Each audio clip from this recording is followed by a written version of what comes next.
का होगा।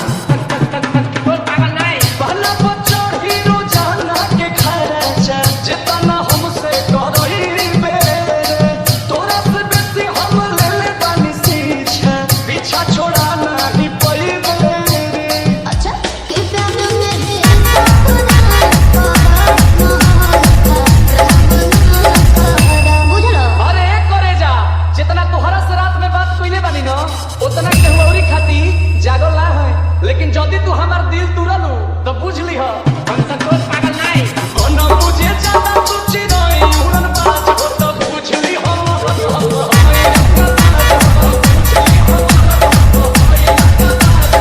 Original power base DJ Santosh sound Sewarha बाजार। डीजे बुकिंग करने के लिए संपर्क करें।